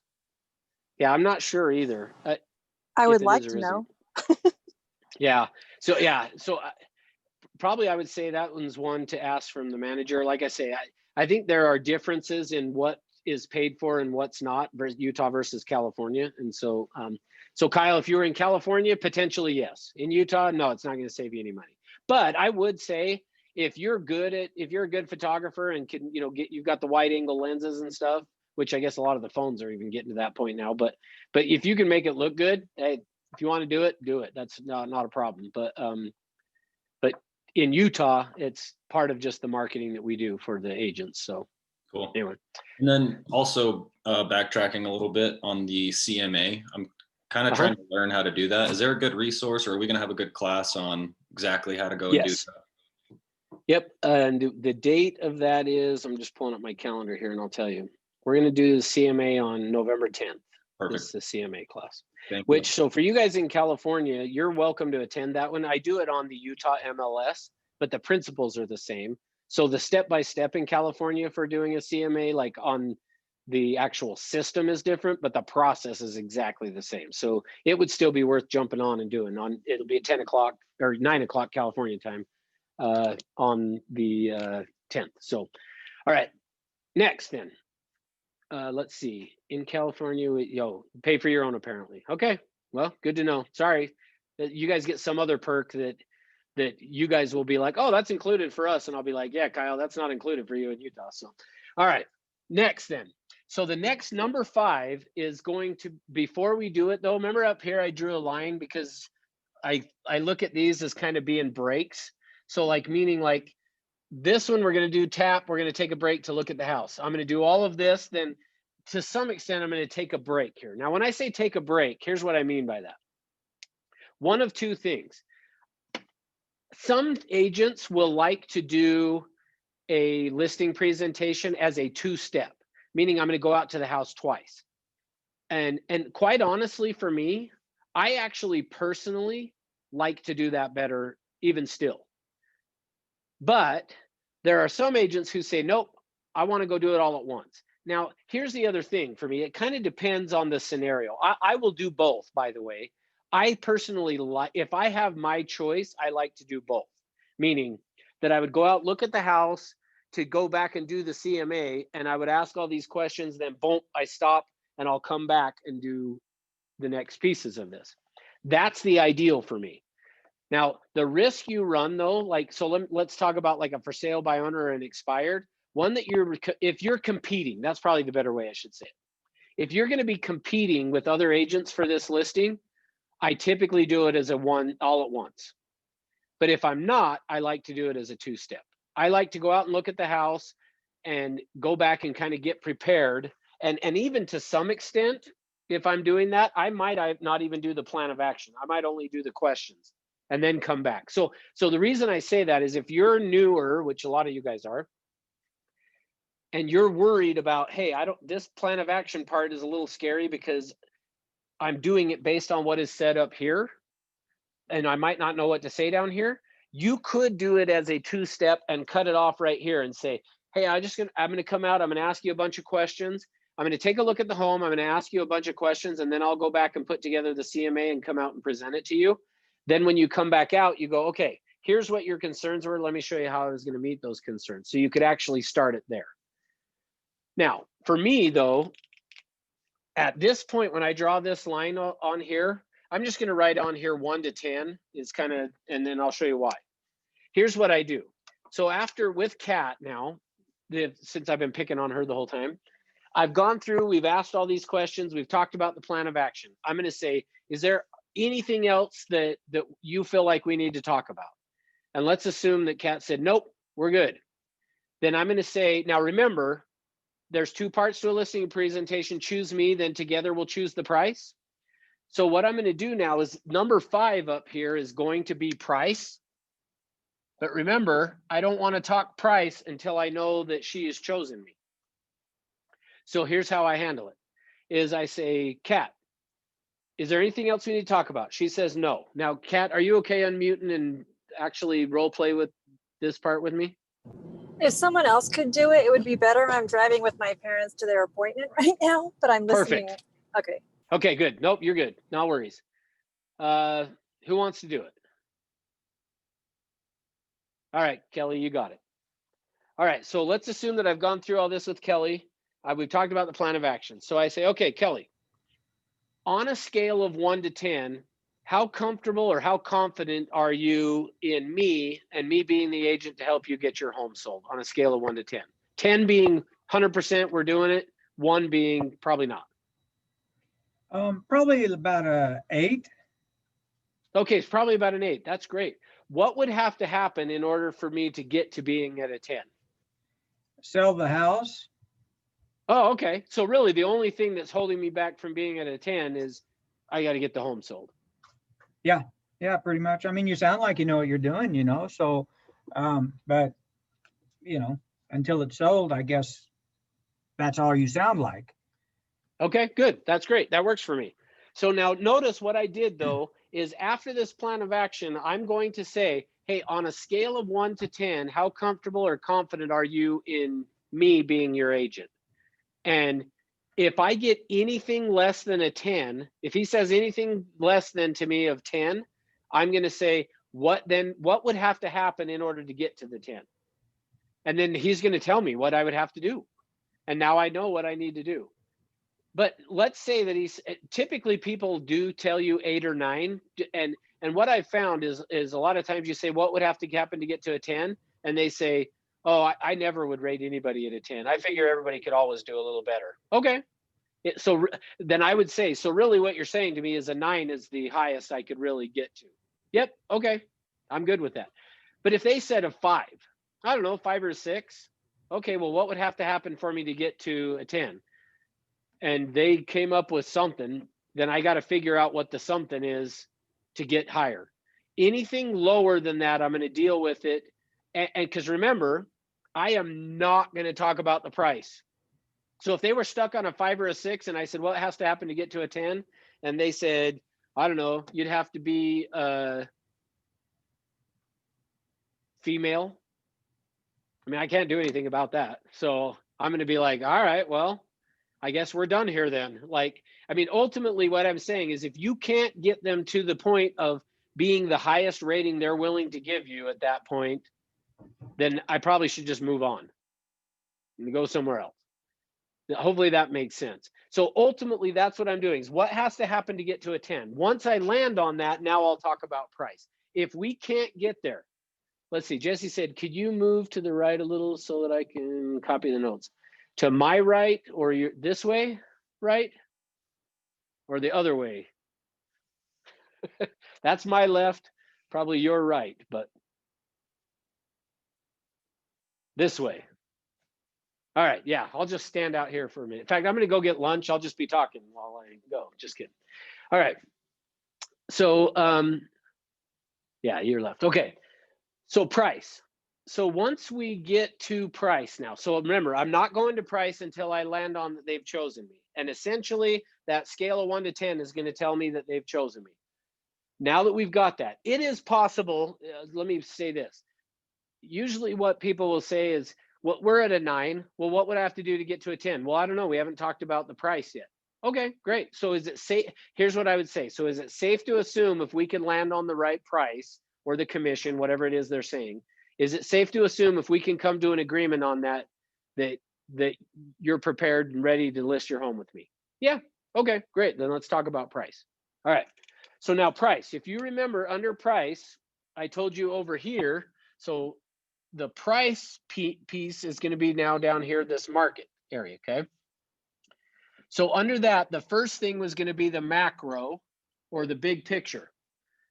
Now, here's how I handle that, is what I'm going to say is in terms of the price is this, or the market, the macro, is I'm going to say, I first want to talk about to you now about pricing and how what's going on in the market is going to affect your price. Ultimately, what is happening in the market today is homes are selling really pretty quickly if they're priced right and they're in good condition. So we can expect for your home to sell really quickly. Homes are coming on the market. Also, it is not uncommon to end up with multiple offers. In our market today, we could very likely see multiple offers because the inventory is so low. There are so many buyers out there looking to buy right now and not enough inventory. So if we put your home on the market and it doesn't sell, then that is the market's way of telling you there's either something wrong with the price that we need to improve, which notice I always say it that way. I usually say improve the price versus reduce the price. There's something in the price we need to improve, or there's something in the property that we need to improve condition-wise. Now, that leads us then into letter B here, which is pricing. So for me, I'm telling them, here's what's going on in the market. And I'm going to, if the market was 180 degrees different than what it is right now, I would be saying there's tons of homes on the market right now and we have to be priced right. Like I'm going to really hammer on condition and price then. We got to be one of the best properties that's out there. Okay, so I'm just going to talk about what's going on in the market. Then we go to pricing. So here's how I transition it. So here's what's going on in the market. And as a result of that, we know we should be getting multiple offers on your property, or at least getting offers pretty quickly. And if we're not, it's the market's way of saying we need to do something to improve the price. Now, here's what I have learned is this. In terms of pricing, we want to keep track of the number of showings we're getting and the number of offers we're getting every week. So part of what I'm going to be updating you on that call every Friday or Tuesday or Wednesday or whatever day you decide that you're going to make your phone calls to your clients, but you should be calling them once a week. Every listing you have should never go a week without you talking to the seller. So I'm going to call you every week and I'm going to update you as to the number of showings. Here's what we know. If we have had no showings and no offers in a 3-week period, so I'll just write here 3 weeks, which actually to some extent, now this is going to vary. In our current market, I would say to them, as a general rule, it's 3 weeks. But with how things have been moving, I would say probably 2 weeks is the max you're going to go. And to some extent, even 1 week. Now, as you get into the higher priced homes, you may be doing 3 weeks. You get into that $15 million home, we might be saying every 3 months. So just kind of so you know, but as a general rule, I'm going to use 3 weeks. If we've had no showings and no offers in the last 3 weeks, I'm running out of space if I write here, huh? Let me see. Can you see that still? Oh yeah, you can. Good. All right. What we need to do to improve the price, if we've had no showings and no offers, we need a price reduction, although I will say a price improvement of 7 to 10%. I know looks like there's a little bit of a glare, but hopefully you can see it okay. All right, so I'm going to be telling them this right during the listing presentation. Because of what's going on in the market, we want to keep an eye on the number of showings we're getting and the number of offers. And what you need to know, Mr. and Mrs. Seller, is if we've had no showings and no offers in 2 weeks or 1 week or 3 weeks, however you want to say it, or if, like I said, if it's a $15 million home, 3 months, we need to reduce the price or improve it between 7 and 10%. If we have had some, and I define some as 1 to 3 showings a week, but no offers, we need to change the price by 5 to 7%. Here's what we know. Homes will sell within 4%. When you get to within 4% of what the price should be, you'll get an offer. If you are greater than that, it is unlikely that you're going to receive any offers. So what we know is if the home is sitting on the market and we're not getting showings, or we're getting a few showings, and I define a few as 1 to 3 a week, but no offers, that is the market's way of saying we need to improve the price. And we need to improve it by 5 or 7%. All right, so that's what I'm going to talk about pricing. Then letter C is CMA. Then I'm going to talk about specifically the pricing on what their home should be priced at. And what I'm going to do is take them through, and here's how I typically like to do it, is 3 solds, 3 under contracts, and 3 active. I just like to have, and you can do, I'll vary. Sometimes I might have 4 or 5, but I don't want to ever have more than, to me, you get into 6 or more, it just kind of gets confusing. If you got 6, find the 3 that are the most comparable to their property. But I usually like to have on the CMA, 3 sold, 3 under contract, 3 active. For me, there are some agents that like to take 3 expireds as well. In our current market, I wouldn't necessarily worry about it so much, but if you want to, you could use 3 expireds. Even no matter what the market, I generally don't. Back in 2009 and 10, I would take some expireds to show that, hey, look at all these houses that expired at the price you want to list at. It's not going to work. But typically 3 sold, 3 under contract, and 3 actives. And then essentially you're asking them, which of those 3 categories do you want to be in? And of course, the answer is, well, we want to get ours sold. Then great. We need to be in the same price range as the ones that are sold. So I'm going to go through this with the CMA with that. And like I said, we've got a whole separate class we'll teach you on CMA. But I'm going to take them through the CMA and then just ask them, based upon what we have looked at, where do you feel like we should list your home? Now, here's the thing. As long as, this is the key piece for this, guys. If I can get them to understand this pricing strategy and to follow it and to agree to follow it, I'll list it at any price they want. I don't really care. Any price you want, I'll list it. In fact, let me give you a quick example. I have under contract right now a home in my neighborhood, a lady that lives just up the street from me. I went out, so let me back up even further than that. A home listed just, so picture it as I live on a corner lot. So a home that was just down the street this way listed. And then the house that I have now under contract is this way up the street. So this road goes this way. This one comes down to a circle that mine's in a cul-de-sac. So this home down here lists, and they list it for $475. And I'm like, wow, that's going to sell really quick. It's underpriced, and it sells. So not long after that, the lady up the street calls me. Her husband's passed away. She's like, I can't, she's starting to have some health issues. I just need to move. I go up there and I take the comparables and I show her that one sold. And I said, you have the exact same floor plan.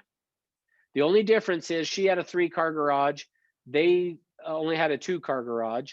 Their basement wasn't finished and hers was. And I said, what do you want to list your home for? And she said, well, I was hoping $575.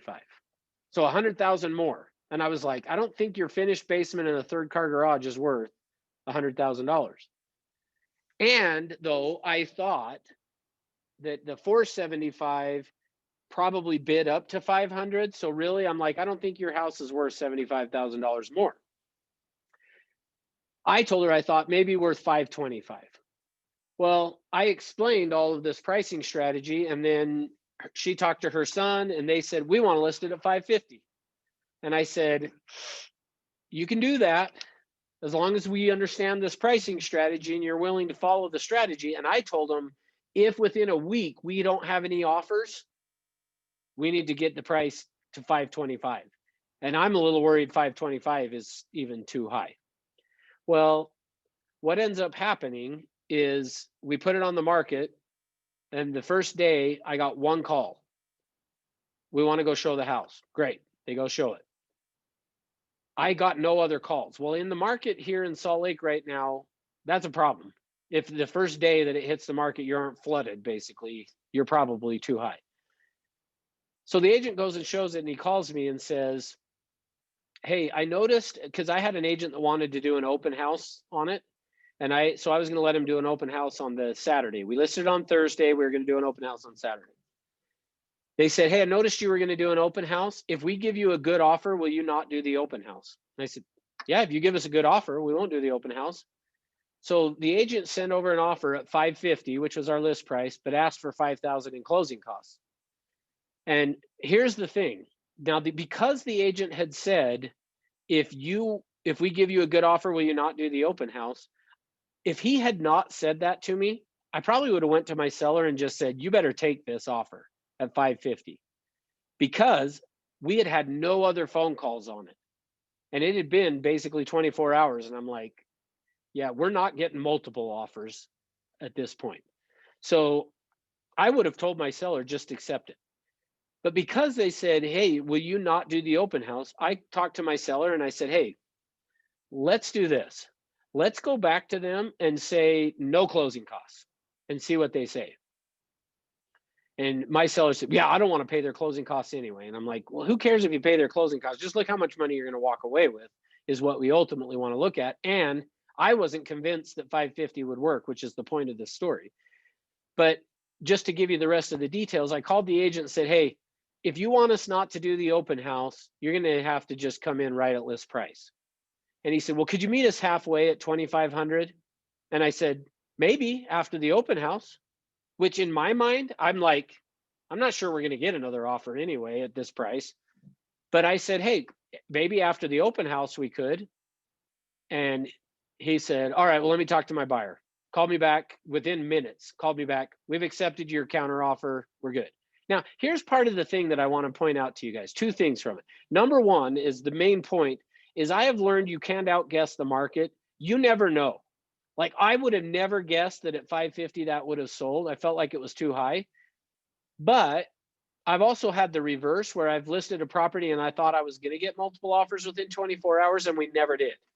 Like we had to end up reducing the price to get it sold. So I've learned you can't outguess the market. But here's the other thing I want to make sure you guys understand.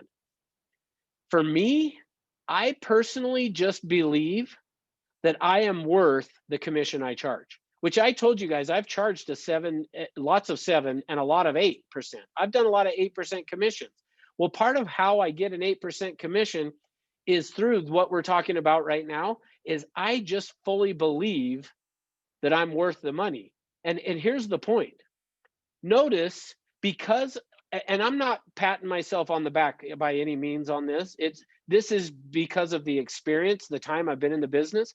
The fact that the agent said to me, if we give you a good offer, will you not do the open house? He essentially told me, we'll pay full price.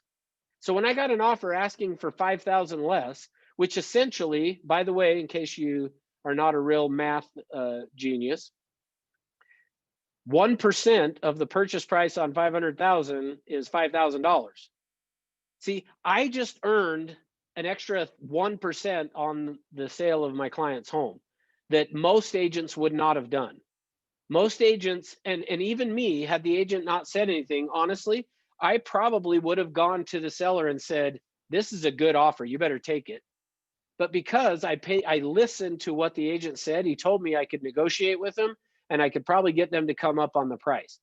Quite honestly, and I don't know that I would have dared go this far, but I almost wonder if we could have gone and said, give us 5,002 or 500,000, give us an extra 2,500 bucks. Probably could have got it out of them. But the truth is, I felt like we're getting a really good deal as it was for my seller, so we went with it. But I just feel like I'm worth the commission because of scenarios that happen, and those scenarios will pop up all the time. And so I just tell a seller, look, if I can't negotiate that other 1% into the deal, I'm not worth you shouldn't be listing with me anyway. That's kind of how I approach it in terms of this pricing and stuff. So any questions on that so far?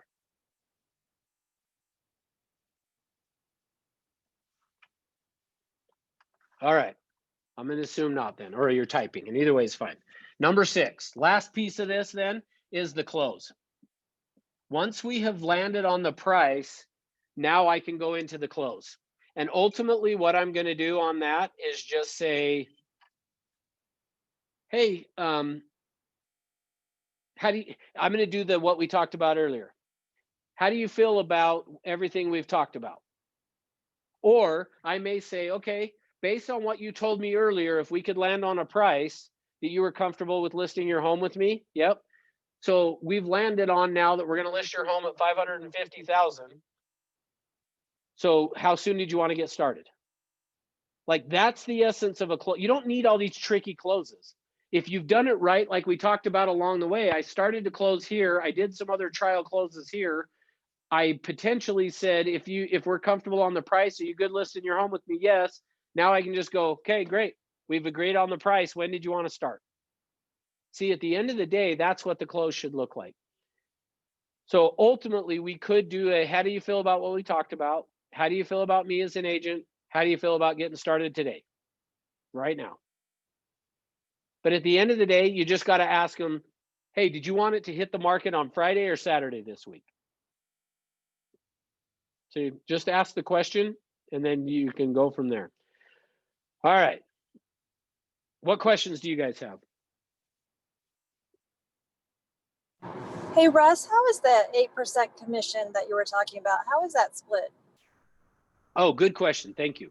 So for me personally, 7 and 8%, and not, well, in a current market, I don't know if I would do this as much with 7, but 8%, how I like to do it is on the commission is I split it. Yeah. So I either offer 3.5 or I would offer 4 on an 8%. I had one agent that I trained this in that I shared that with. And for whatever reason, he left the class and he went out and started doing 8% listings, but he would keep 3 and offer 5. And I was like, you don't need to offer 5. You can offer 4 and people are going to be just as excited as they are about 5. I mean, that's not totally true. Meaning if you knew, hey, he would debated on offering me 4 or 5, you probably would be. But for me, I always split it half and half.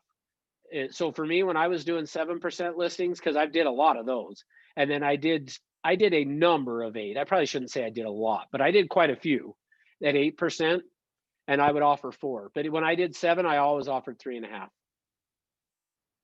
And part of it is that's how I get it. So Leslie, when you're asking how do you agree on the commission, part of it for me is I would talk to them about it that way of saying, look, in essence, this is how I would talk about it with them. In essence, we've got to sell your home 3 times. Now, that doesn't mean we have to get 3 different people to want to buy it. I'm not saying it's going to fall apart. But in essence, in order to get your home sold once, it's got to sell 3 times. And they would usually say, well, what do you mean? And I say, okay, the first people we have to sell your house to is the other agents to want to show it. So the first group we got to get at your home to want to sell to is the other agents. And the way that they decide which homes they want to show to their clients is they take a look at how much is being offered.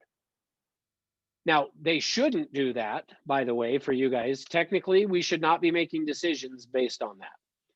We got to do it what's best for our client. But the truth is, most agents out there will look at it and see. In fact, let me give you an example, actually. My sister, we're under contract. We were actually supposed to close, I think, tomorrow, but we had to extend it because she was missing a check that the lender needed. But we've extended it to next week. Well, on this property, when we went out to show it, when I pulled it up, they were offering 1%. And I was like, and so I just called my sister and said, hey, they're only offering 1%. So as part of our negotiation on this, we're going to have to get them to agree to pay an additional 2% so I can get 3, or you're going to have to end up paying it. So are you okay if I tell them that? She said, yeah, that's fine. So what I did is I went and wrote the offer, and I just put in the offer that the seller would pay 2% of the purchase price towards the buyer's agent commission. And you have to word it carefully. So don't just word it the way I just said right there, because that's not right. It's close. But off the top of my head, I'm missing what the wording is. So if you go to do it, just make sure you contact me before you do so that we can make sure. Because if you negotiate commissions, this is the key. If you negotiate commissions in an offer, it's an ethics violation. If your client asks the seller to pay it on their behalf of your buyer agency commissions, then it's okay. So the buyer has to ask the seller to pay it for them. You can't call it buyer agent commission. So it has to be, I can't remember the exact wording off the top of my head, but I've got it written down. So you got to get it worded that way. So what I did was just said, hey, would you be willing to do that and put it in the offer? And they came back and said, yeah, we'll do it. So ultimately, sorry, I'm going to shoot a text quick here to somebody that was just calling me. Ultimately, what you've got to do is you've got to be able to then explain to your client how it works. So that's where I said, we got to sell it 3 times. The first time is to the agents to want to show it. And the way that they decide to want to show it is based on what's being offered. So if we offer 3.5, when another agent is offering 2.5, what's going to happen is the agents are going to want to show my listing over that one. and they're going to want to negotiate less. They're going to want to negotiate the price of your house even less because of that, meaning the agent's going to be more on your side. So the second people we have to sell your house to is the people who are actually going to buy it. And the way you're going to do that is through the condition and the price and the condition. And then the third people we have to sell it to is the appraiser. We got to get the appraiser to agree that that price is correct. So that's when I say, that's how I explain it to them. So hopefully that helps. What other questions? Russ, I have questions about when you're in this process, repairs that are needed, deferred maintenance, that kind of stuff. I mean, you're taking a listing and calling it coming soon and please go fix this stuff, or to what degree do you recommend that or get involved in it, etc.? So good question. So when I go look at the house up here, I'm also going to be taking notes of what I think they need to do to get the home ready. Then down here, when we talk about it under the plan of action, I'm going to say, okay, you want to get top dollar for your home. These are the things you need to do.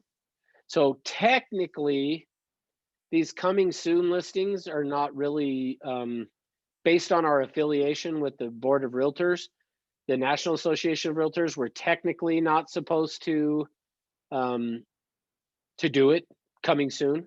Like it's not right. But from that standpoint, I would say, like, for me, while they're doing repairs, yeah, I'm going to try to market it to people that I know in the office. Hey, I got a listing that's coming up and stuff. So anyway, but yeah, I just make a list of what repairs I think they should do and then tell them, here's the stuff I think you ought to do to get the home ready.